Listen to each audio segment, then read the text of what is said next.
Hey everybody, this is Dr. Jody Stanislaw, and you are watching Type 1 Diabetes TV, the place to be for living a long and healthy life with T1D. I happened to just fly down to San Diego for the weekend for a birthday party, and I just so happened to have met one of my clients, Doug. Hello. Hi, Doug. Hello. So Doug has had Type 1 for how many years now? Since I was 12, so that would be... you don't have to say. Yeah, a long time.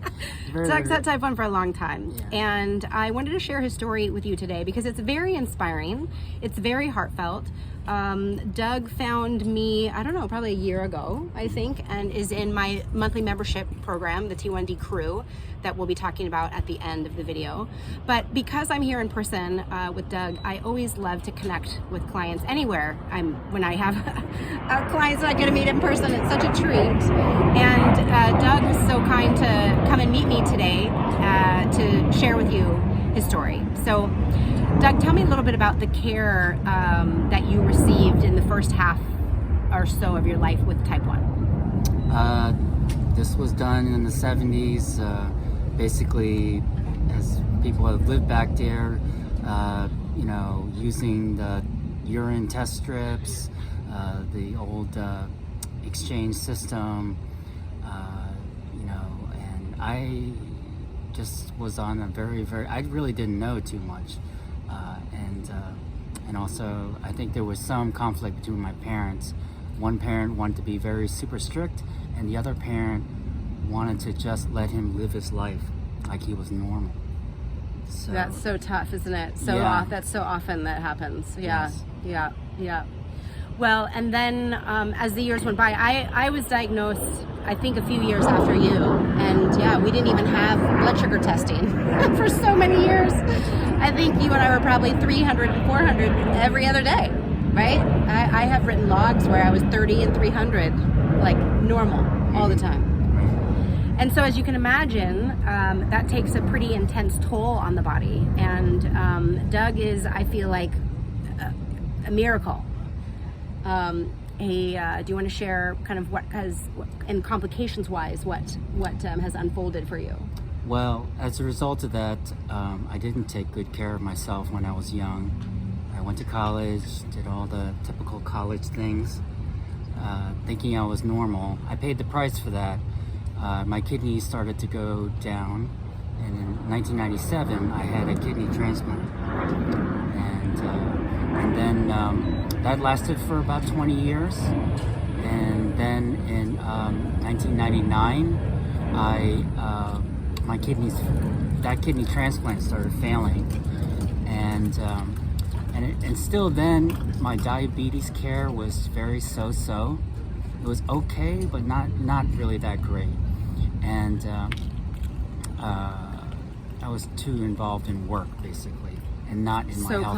So common. Yeah, work was more important than my own health, which was pretty stupid of me, but that's what happened. Then in 1999, that kidney transplant started failing, and I came to San Diego. 4 people decided to donate a kidney to me, 2 ex-coworkers and 2 family members. One of them being my brother.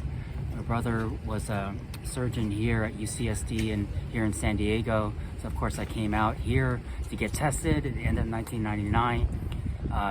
They then told me, oh, by the way, you need a heart transplant too. So I said, oh, okay. So let me think about that, and let me fly back to the East Coast and think about that, because that was a little bit stunning for me at that time. Absolutely. Yeah. Absolutely. And your story is so profound, because I've actually personally never heard of, we've all heard of Type 1s needing new kidneys, but to need a new heart as well. I mean, that's a lot to digest, and here you are. Right. So then I came back, and then COVID hit in the early 2020.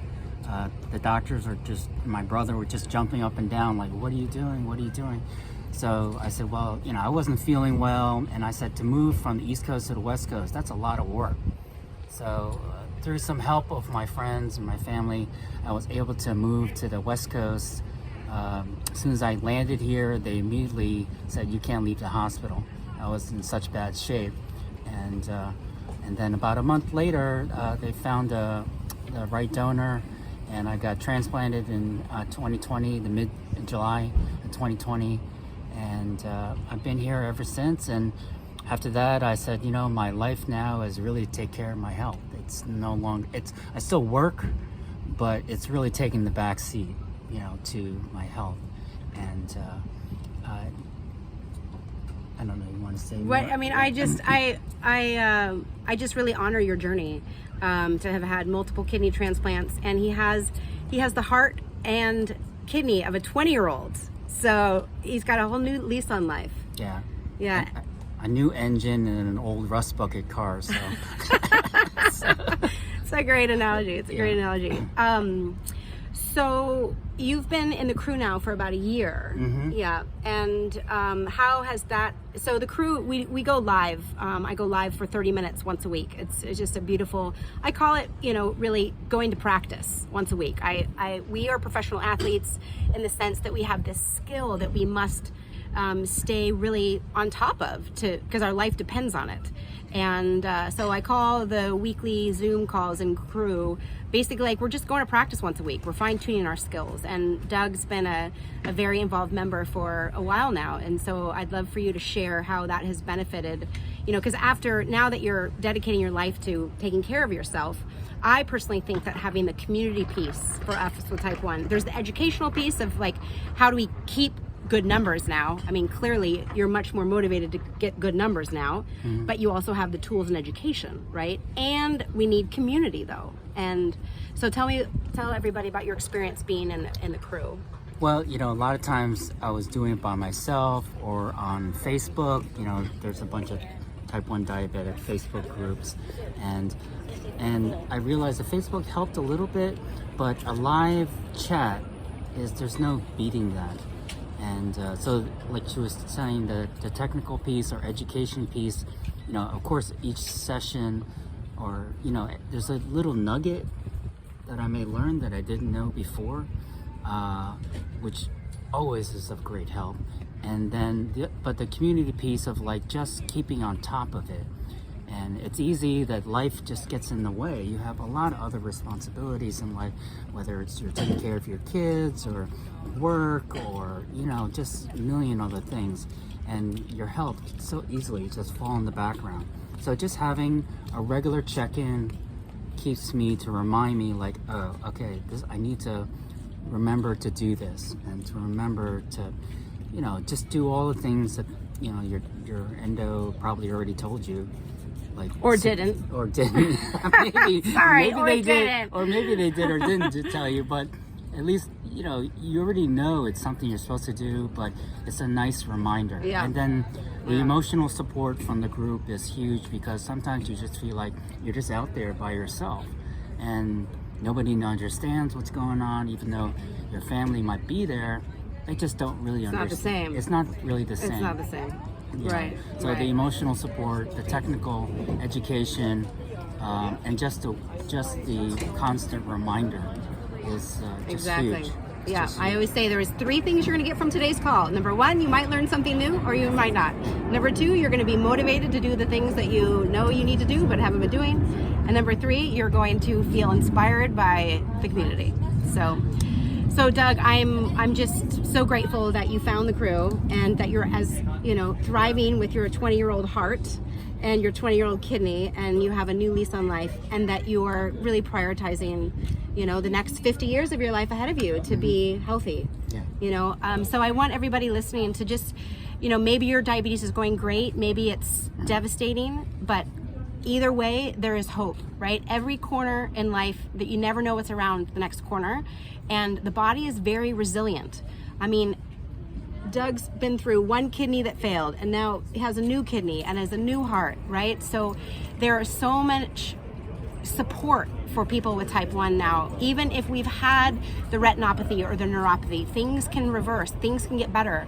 And how that happens is when you have better education to get good blood sugars, and you have the support to keep that emotional piece of this alive and well. So thank you so much, Doug, for meeting me again today and sharing your story with everybody. I hope you're feeling inspired. If you'd like to be part of the crew, please just go to my website, and